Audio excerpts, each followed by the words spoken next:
I'm joined once again by Henry Corrales, who's going to be taking on Georgi Karakhanyan coming up here at Bellator 192 on January 20th. Henry, what's going on? How are you? What's up, dude? Thanks for having me.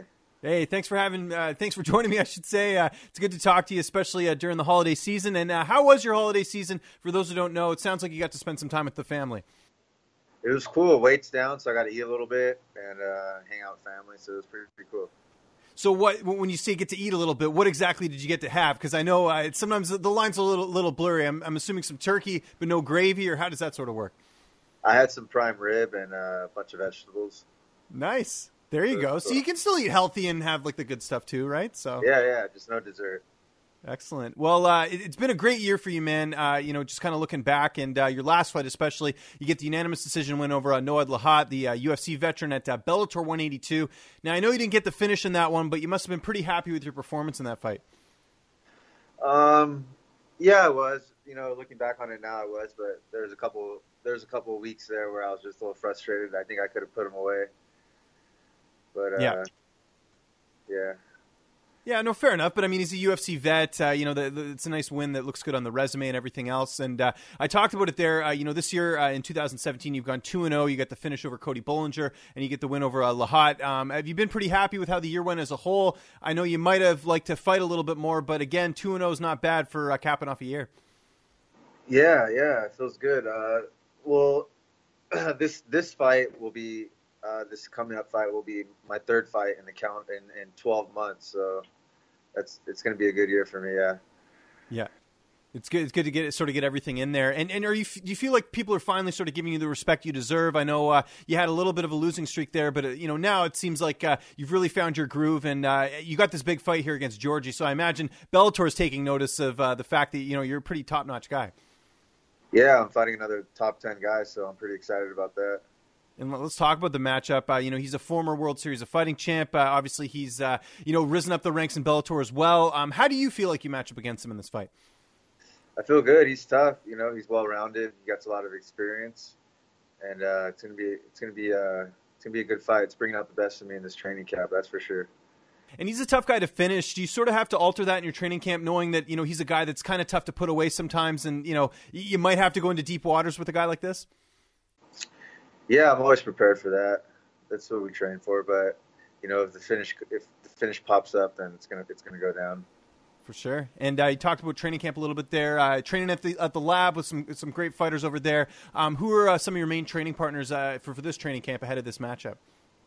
We got a bunch. We got Bobby the Wolf. He's fighting for LFA. Bobby Moffitt, the Wolfman. Yeah, the LFA bout coming up. We got Kyler Phillips, Sugar, of course Benson Henderson, and Drakkar. We got so many guys in there. The mats are just full every day.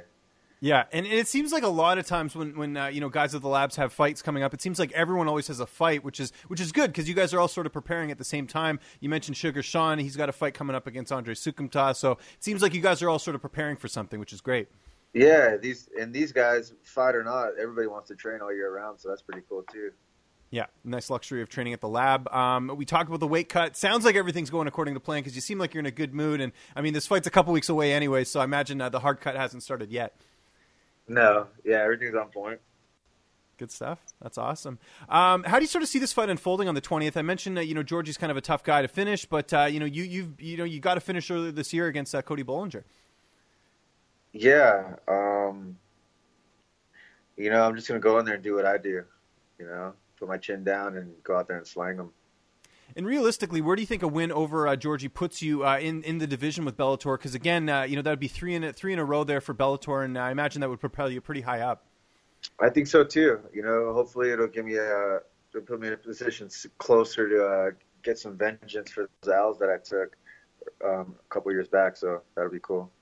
And have they told you anything about what's happening with the featherweight title? Because, of course, Pitbull is supposed to defend against Daniel Weichel. Pitbull gets injured, and I know Weichel just became a new dad. So it seems like that titles might be delayed a little bit as far as when that'll get defended, and that kind of pushes everything back. Dude, I haven't even heard anything about that. It's the first time I heard that, so I don't know. Yeah, well, we'll see. I mean, I guess your job is to just fight and sort of see what happens, right? So. Yeah, that's true.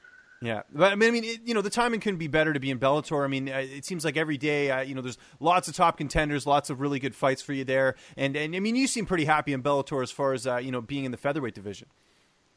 Yeah, the featherweight division is stacked. There's a lot of tough dudes, and that's what it's all about. Awesome. And is there any sort of, I know you're not looking past Georgie here, but is there any opponent that's out there that maybe you want to fight that's sort of on the bucket list of guys you like to fight? Yeah, like I was just mentioning, I took some L's a while back, and it'd be cool to get back in there with those guys.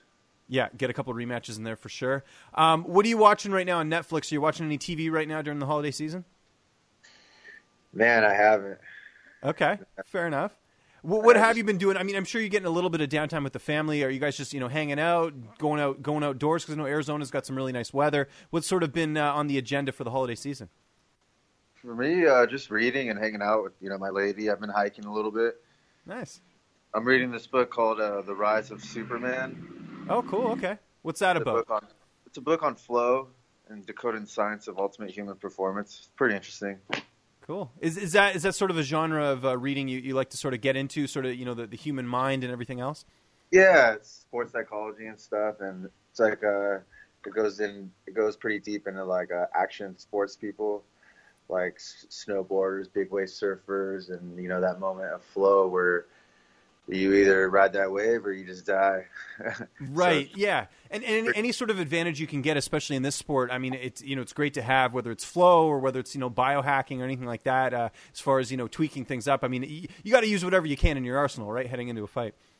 Yeah, that's true, and it's just interesting to me, so it's pretty fun. That's good. Any other books on the? Did you get any books for Christmas that aside from that one? I'm assuming. Yeah, I got. It's called Unplugged by Dr. Andy Galpin. Okay. I'm gonna start that soon, and then another book on flow, and then Blink.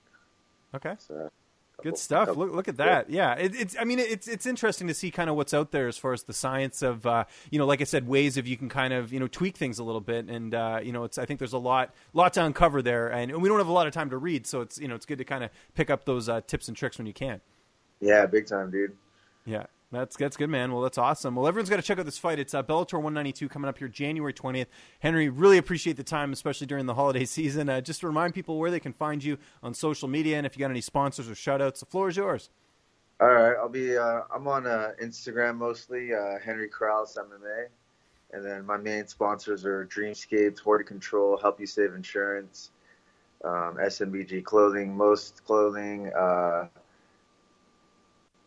Labor Pomade, and a couple others too. Thank you. Thanks for having me.